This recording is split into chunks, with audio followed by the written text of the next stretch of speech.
Yan. So, sa mga nagtatanong, ano ba yung pinopost natin ng mga G-Gibbs, ayan, mga ganyan, no?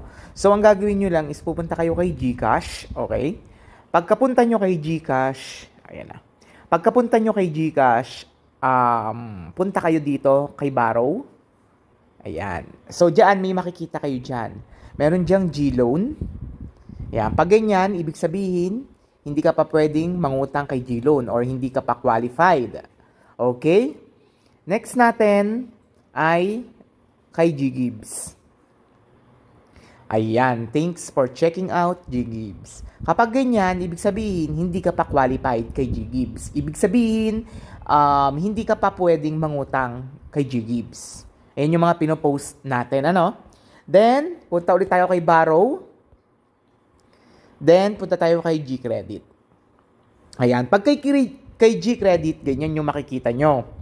So, pag may nakita kayong remaining credit limit, hindi, actually, kapag nag-apply ka sa mga ganyan na dito kay GCash, magpipill up ka syempre ng information mo, tapos parang magpipill up ka din ng contact person in case of emergency or hindi ka makapagbayad, parang ganon. So, kapag nakapag-register ka na, ito yung lalabas. Halimbawa, ito sa G-Credit, meron tayong offer na 10,000 pesos. Then, ayan, pwede mo siyang gamitin. Ito yung G-Credit na sinasabi natin. Okay? So, ibig sabihin, eligible ako sa paggamit kay G-Credit. Pero kay G-Loans at G-Gibbs, hindi po tayo pwede or hindi tayo makakautang. So, ang tanong dyan is, paano tayo makakautang kay G-Loan at G-Gibbs? So, actually, umabot yung G-score ko ng almost 800 na yung score ko niyan. Pero bumaba siya ng bumaba kasi nga, ang tawag dito is hindi ko na to masyadong ginagamit for pay bills. Lumipat na ako sa kay Maya kasi maraming rebates. Mas maganda kay Maya. Siniraan si GCash, no? Kasi hindi naman tayo binibigyan ng G-Gibbs at G-Loans. Hindi maganda si GCash. Ayan, ganun lang paggamit ng ating G-Loans and G-Credit at G-Gibbs. Ang G-Loan, nalalagay po siya sa iyong GCash wallet. Ang G-Gibbs, nagagamit siya sa mga groceries.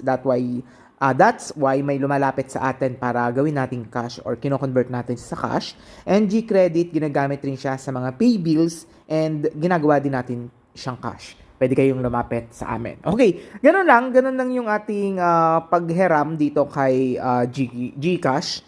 So, dito lang sa Borrow na yan. So, nagiging qualified ang isang user minsan kapag wala ka naman masyadong transaction pero naglalagay ka ng pera, meron kang G-Save, mataas ang score, buksan mo yung G-Invest mo, ginagamit mo sa QR at ginagamit mo sa pagbabayad ng bills. So, ganyan madalas yung mga na-ooperan. Yung mga normal na tao lang na hindi ginagamit yung GCash sa pagsisend, yung mga ganyan. Basta yung normal lang na GCash user ka, yan yung madalas na ino-operan. Ang ino-offer nila dito is 500 hanggang 125,000 pesos. Okay?